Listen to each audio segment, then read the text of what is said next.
So you want to learn Python, and it all starts with the simplest command, and I'll show you why it's the first step to everything.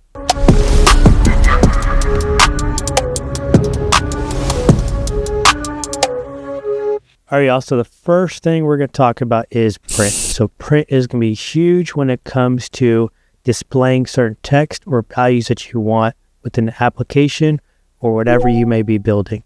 Now, the way we're going to type it is going to be just typing in P, and then we have a bunch of different functions that come in, right?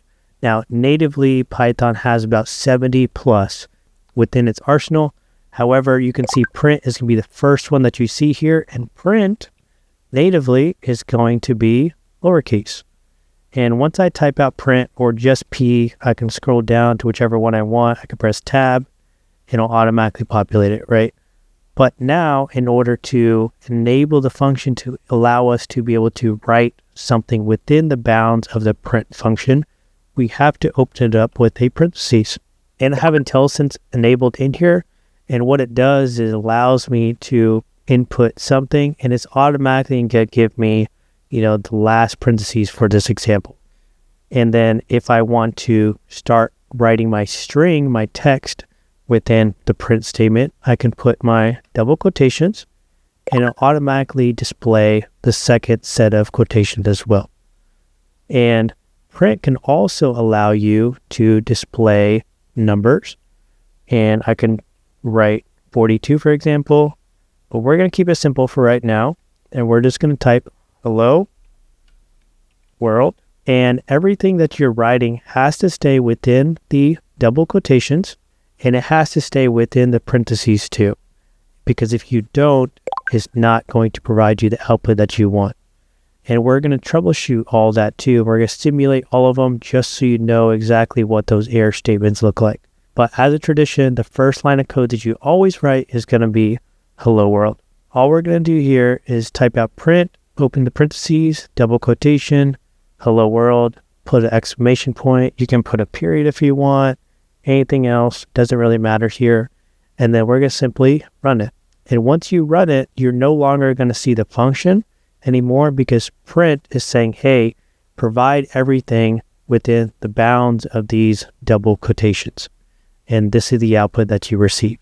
Now, let's just say we want to display a number. Can we do that? We can put 42 in here, for example, and it's going to display 42. But the unique thing here is that since you're inputting it within a double quotation, it's not going to recognize it as a number, it's going to recognize it as a text.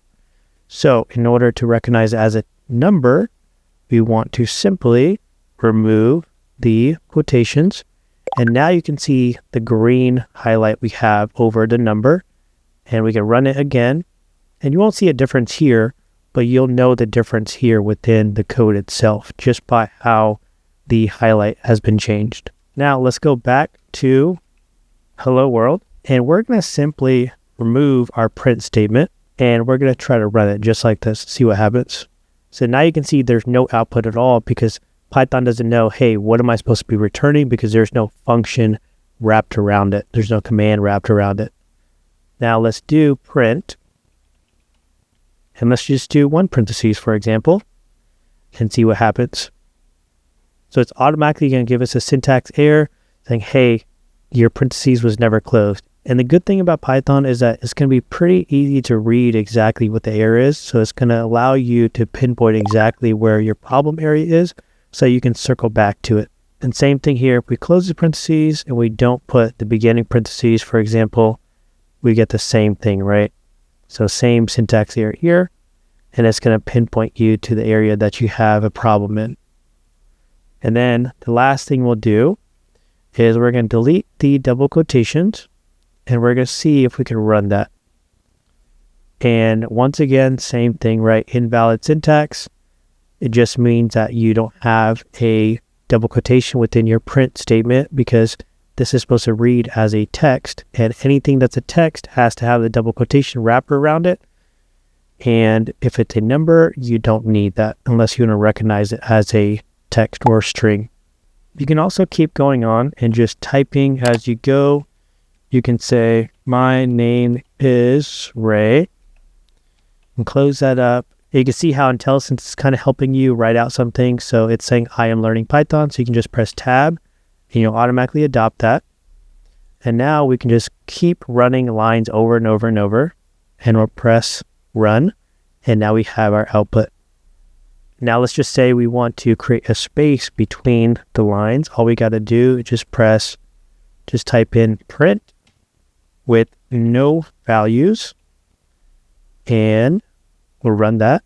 And now we have the appropriate spacing that we want. All right, so we'll get into more fancy stuff later, incorporating print into every single video that we have in the future, because what we're going to do is have building blocks. So I'll essentially have a different video for each subject area, and then we'll kind of carry the last lesson plan that we had into the next video, so we can just keep having that constant repetition and build that muscle memory over time. And then over time, what we'll do is not just natively use Python, we'll also incorporate libraries as well, so we can see what additional libraries have to offer us, such as Matplotlib or Seaborn or something else, so that we can visualize our data too.